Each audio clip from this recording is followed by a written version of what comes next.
What's going on, Cougar fans? Peter Borkowski here on the Cougar Sports Network, bringing you this edition of Coaches Weekly. Once again, joined by Coach Steve Kollar of men's basketball here at CUC. Coach, welcome back to the show. Hope you had a good Thanksgiving break. I did. Did you? Oh, I did. It was a nice week away, kind of reset, and now we're back at it. Yep, so, no question. Well, you guys were back at it Tuesday night, picked up the win at Edgewood, 79-78. Yep. It was a little bit of a close one in that second half, though. Edgewood outscored you guys 50-36 to make it a pretty close game. Obviously, a 1-point victory. So even though you guys picked up the win, you're continuing your hot streak. It feels like there's some lessons that can definitely be taken away from this game. Do you mind sharing a couple of those? Your thoughts on that? Yeah, no question. Really every game, but the last two games, we've had pretty big leads, and the second half has just been different. Some of those things, just turnovers. I mean, we lost the glass, turnovers. We weren't really good offensively, our execution-wise. Teams are taking some things away, and we're not making them pay for that. We're not making those adjustments like we need to. But we made enough plays. When we talked about when we had that big lead, which it's a tough place to play too. We haven't, since I've been here, we haven't won there. Really? We had that big lead, and then we're down 4 with 2 minutes to go. And then for us to be able to make the plays that we needed to make, to be able to walk out there with a W, that says a lot about our guys. But, tons of steps November, tons of stuff to improve on. Right, yeah, and I think we've talked about before that this is a team that has shown they can grind out these wins. They don't need to win by 10 plus. They can get these 1-2 point game wins, which is, of course, a mark of a great team. Now, who really helped win that game Tuesday night, he put up a 20-piece alongside Jacob Collicott, was Brett Hatton. 20 points on the night. And at least from our point of view, Hatton seems kind of like almost a quiet, calming force on the court because he's not super flashy. He doesn't always jump off the court with his plays, but you need him going into the post. He can be physical. He can do stuff on the perimeter. He's just one of those guys that, again, he's not super flashy, but he just does everything so well. He's just a well-rounded player. Yeah, we were going through him. That was our game plan. Their big boy, Schreckenthaler, I mean, we couldn't stop him, but we didn't think he could guard, Behat either. And it wasn't that he just could, but we wanted Behat to be the playmaker. He could shoot it. If you saw in that game, he hit a couple shots, and then I think 4 different times he got Schreckenthaler off the ground, and he beat him off the dribble and got to the rim. But Brent is as skilled as anybody, and at that size, I mean, like you mentioned it, he doesn't get sped up.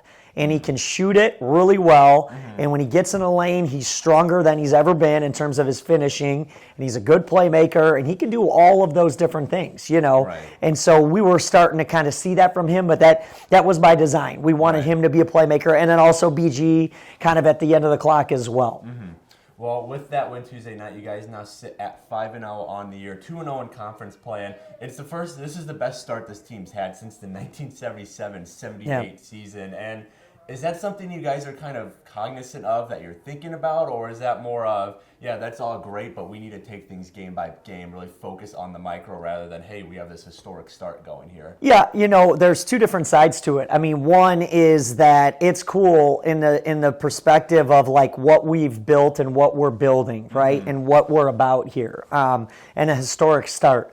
But on the other side, you don't get anything for being 5-0. You don't get anything for 6-0, 9-0. You get nothing, And so our guys understand, and we've got a veteran group. Maybe some of the younger guys might be like, "Oh man, that's awesome," and it is cool. Like we've worked really hard for that, and you know what you're a part of building. But our guys understand that doesn't matter. You know what I mean? Like they understand that that's history. But once that game's over, we're past that and we're on to the next one. And we know, we celebrate pretty hard. Like when we win, that game we didn't celebrate at all. Like and it was the guys. I kind of walked in. I'm like, what do you want to do? Because I don't want to be fake about it. But we're also, hey, it's hard to win on the road, and let's celebrate it. But guys just felt like, man, we're just not playing at that standard that we're capable of, which is a great thing. But you still have to celebrate the wins because it's really hard to win at college level, but on the road. So. Well, the next contest comes this Saturday. You guys welcome IIT to Geisman Gymnasium, and really this is the heart of conference play. You still have a couple non-conference games, like you guys go to Parkside on Monday, which should be a good one. But is there kind of a mentality shift knowing that, all right, we're done with most of our exhibition games, now we're getting into the heart of conference play. These are the games that really matter come playoff time. Yeah, I mean, every game matters to us. We just approach that the exact same way, no matter who we're playing. I mean, there's more to the conference slate, because, I mean, that's why you're playing. Exactly.